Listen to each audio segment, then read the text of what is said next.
ठाउँमा नभएर अरु गाउँतिर पनि तर्साउँछ। गाउँतिर पनि? गाउँतिर चाहिँ कसो गर्छन् अरे?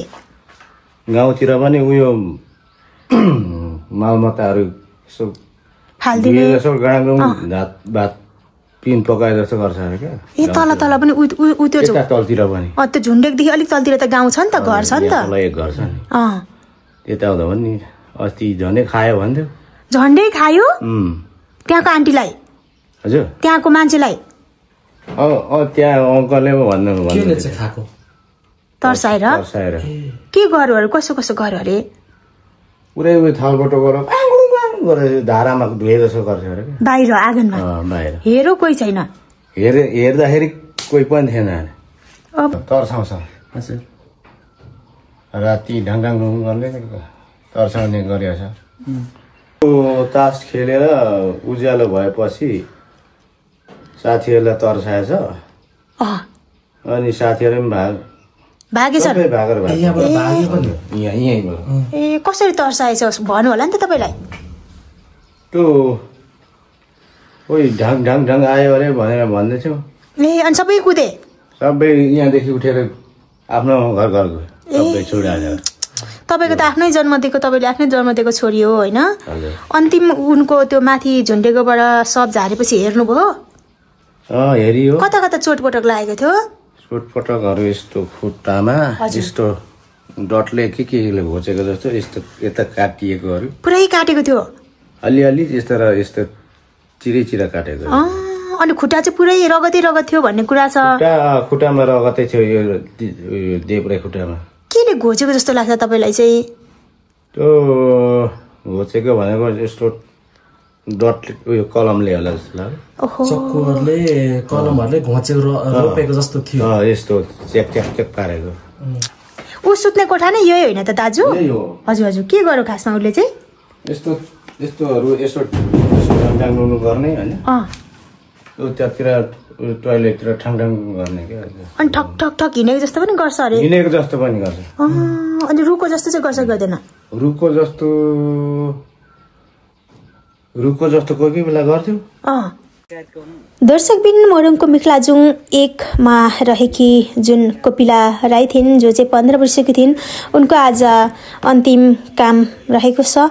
उनको दाह संस्कारपछि आज उनको संवेदना दिने कार्यक्रम छ र अहिलेसम्म चाहिँ उनको पोस्टमार्टम रिपोर्ट आइसकेको छैन र कोपिलाको चाहिँ शरीरको विभिन्न भागमा घाउ रहेको खुल्न आएको छ र कोपिलाको मृत्युपछि यति बेला घरमा र गाउँको विभिन्न ठाउँमा चाहिँ तर्साउन थालेको छ। उनको आत्माले दिन दहारै र साँझ परेपछि तर्साउन पनि थालेको छ भन्ने कुराहरू आएको छ। त्यति बेला चाहिँ हामी मिखलाजुङ 1 नम्बर कोपिला राईको घरमा आएका छौँ र आज विशेष गरी 21 गते उहाँको कोपिला राईको काम पनि रहेको छ।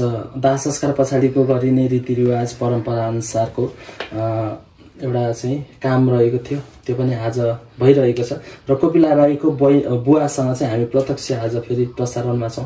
नमस्कार बुवा। सन्चै हुनुहुन्छ? हजुर। बहिनीको रिपोर्ट आयो? बहिनीको रिपोर्ट आएको छैन। है? अहिले के अरे आज बहिनीको काम? आज बहिनीको अन्तिम विदाई। हजुर। के दामी झाँक्रीहरू लाएर पनि गरिसक्नु? धामी झाँक्री। हजुर। धामी झाँक्री बोलाइसकेको होइन। अनि जस्तै नै बुवा, हामीले त कुराहरू सुनेका थियौँ, बहिनीले रातभरि तर्साउँछ, चाल दिन्छ वरिपरि भन्छ अरे भन्थ्यो कि? तर्साउँछ। हजुर। राति ढाङढाङ गर्ने तर्साउने गरेको छ। कसरी तर्सायो? अस्ति पनि यहीँ कोठाभित्र तर्सायो भन्ने हुन्थ्यो, देखाउनुहोस् त कहाँनिर हो? त्यहीँनिर हो। हजुर। के कसो गर्यो? भित्र हेर्नुहोस् त कसो गर्यो खासमा चाहिँ उसले चाहिँ? ऊ सुत्ने कोठा नै यही होइन त दाजु? हजुर हजुर। के गर्यो खासमा उसले चाहिँ? यस्तोहरू यसो ठाङठाङ गर्ने होइन, त्यतातिर टोइलेटतिर ठाङठाङ गर्ने क्या। अनि ठक ठक ठक हिँडेको जस्तो पनि गर्छ अरे? हिँडेको जस्तो पनि गर्छ। अनि रुखको जस्तो चाहिँ गर्छ गर्दैन? रुखको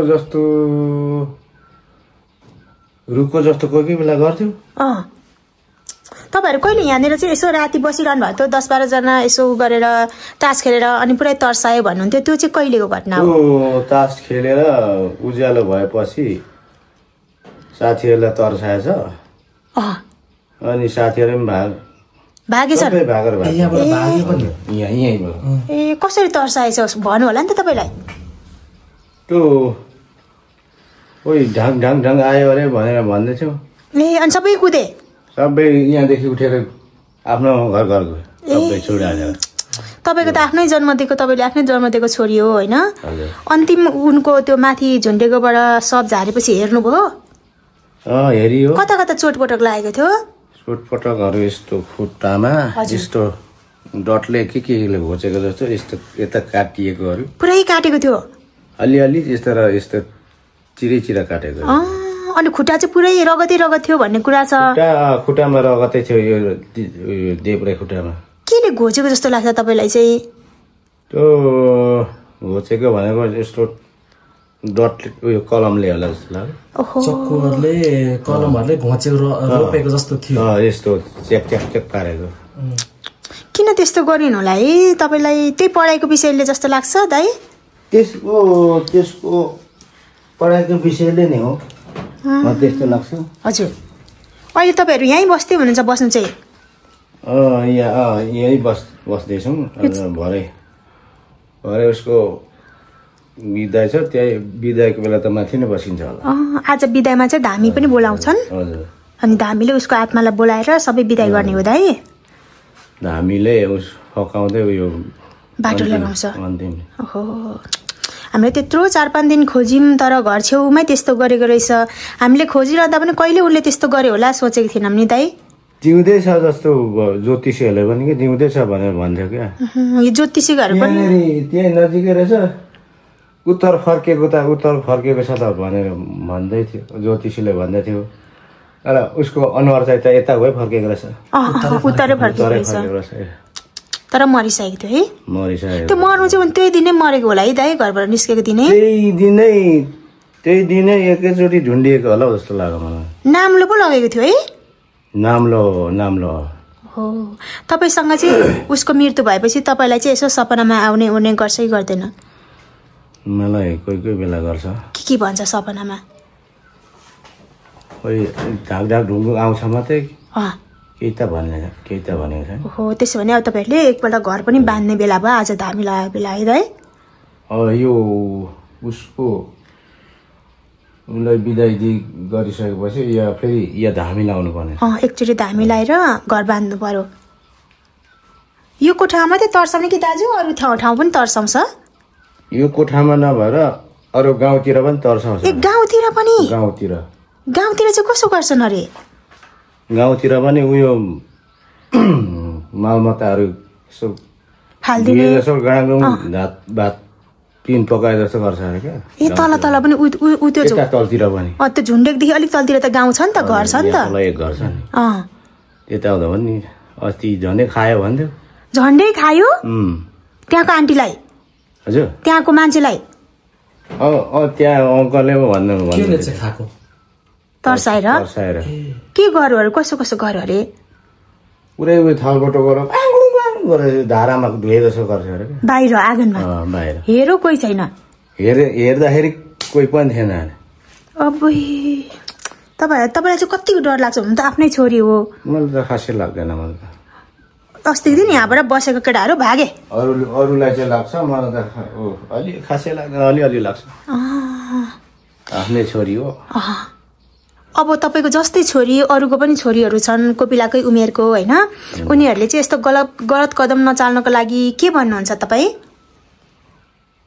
त्यस्तो गलत कदम नचाल्नको लागि यसरी नगर्नु भनेर म बरु जस्तो पीडा भए पनि उ भए पनि आफ्नो आमा बाबुलाई भन्नु तर त्यस्तो नगर्नु भन्नुपर्छ हो हजुर किनभने धेरै दुःखले हुर्काउनु भएको नि त तपाईहरुले त हैन खाइ नखाइ धेरै सानोमा मान्छे खसियो भने बरु यस्तो याद आउँदैन के यत्रो तरुनी भएर खसेको यसमा त छातीमा त जलि नै राखेको दुखिरहन्छ नि बाहिर हेर्दा तपाईँ यसो हाँसेको जस्तो देखे पनि भित्र त दुखी नै रहन्छ छोरी साथीभाइसँग यसो हाँसी खुसी डुले पनि म भित्र चाहिँ यस्तो पुरै जलिरहेछ क्या आगोले पोले जस्तो ओहो उहाँको मम्मी खस्दाखेरि कति वर्षको थियो कोपिला सानै थियो तपाईले नै हुर्काउनु भएको यत्रो सानै थियो उसको मम्मी खस्दाखेरि। उहाँको मम्मी चाहिँ के भएर खस्नु भएको? उहाँको मम्मी पनि त्यस्तै मेन्टल उयो भइसकेको के गएको।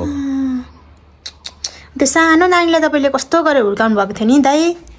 सानोमा के दुध उयो पाउडरहरू दिँदै हुर्काएको। हो अहिले 15 वर्षको हुँदा यस्तो भयो। हजुर उसलाई त्यस्तो धेरै पीडा त केही थिएन होला, भगवान् जे भए पनि बाबुलाई त भन्थ्यो नि त है। यस्तो खास त्यति गइरहेको खालको त पीडा त थिएन उसलाई, भन्थ्यो पनि भन्नु चाहिँ होइन। अलिकति तपाईँलाई चाहिँ कहिले भनिनन् उसले? हजुर तपाईँलाई उसले कहिले भनिनन्? मलाई त कहिले भनेन त्यस्तो। तपाईँ घरमा बस्दैन, काममा जानु पर्थ्यो? म अब छोरा मान्छे हो, कमाउनु कता कता कमाउनु जानै पर्ने हुन्छ। जानै पर्थ्यो। ल दाइ ठिकै छ, जे घटना भए पनि अब उसको आत्माले शान्ति पाओस् होइन। अब घर चाहिँ एकपल्ट बाँड्नु होला र उसको आत्मालाई राम्रोसँग बिदाई गर्नु होला है त। यो एकपटक यो घर चाहिँ उयो राम्रो घर धामीलाई घर आउनु पर्ने छ। हुन्छ दाजु ल।